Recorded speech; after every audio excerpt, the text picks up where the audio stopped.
Hey parents, Chinwe Williams here. I want to talk to you about the topic of safety. You might be asking yourselves, how can I be a safe person for my child or my student?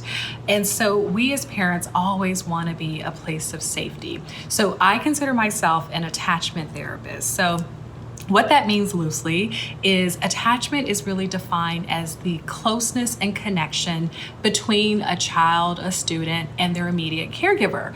And this connection helps them to feel known, it helps them to feel significant, it helps them to feel safe.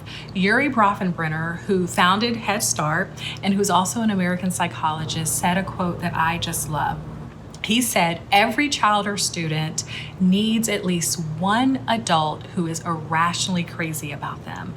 And I love that. But the reality is we as parents are always going to miss the mark. But in general, if we're helping to make our kids feel known, significant, and safe, we're doing such a great job. So one step that helps with that is prioritizing the relationship, especially when things maybe get heated. So prioritizing the relationship when it comes to our younger kids might be even easier than maybe our older kids. And that usually looks like maintaining structure, maintaining family routines, being consistent. When you say you're going to do something, doing that.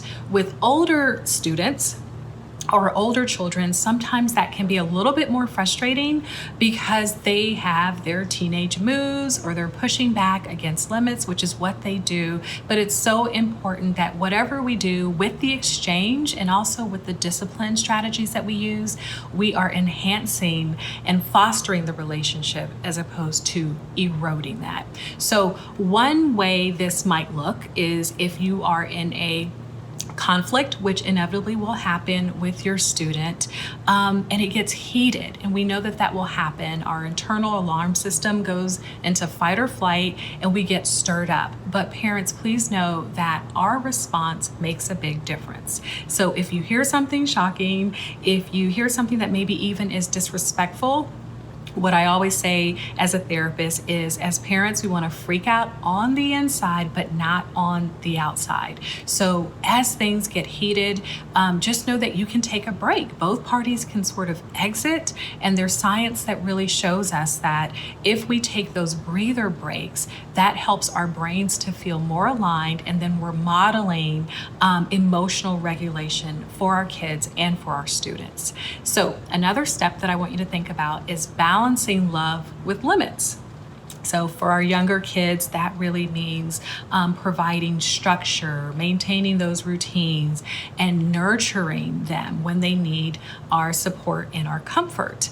And then it also means that there are going to be boundaries and there are going to be limits. And we want to teach our students that hardships, and our kids, that hardships are a part of life. Even hardships, right, air quotes, that include saying no to a younger child for ice cream for breakfast, and for an older child when they're really wanting to use technology after bedtime. And the rules really prohibit that. So they're going to push back. They're not going to always be happy about that, but we can hold fast to those rules that really go against, or the behaviors that go against our family mission and values. But we also want to allow space for expression of emotions. So you want to help them to recognize whatever emotion that's coming up, name that emotion, and then also as parents, it's important to validate their emotion, all the while communicating that we believe that they can do hard things. So those are strategies to help maintain those safe connections of attachment between you and your child. Thank you for joining me today.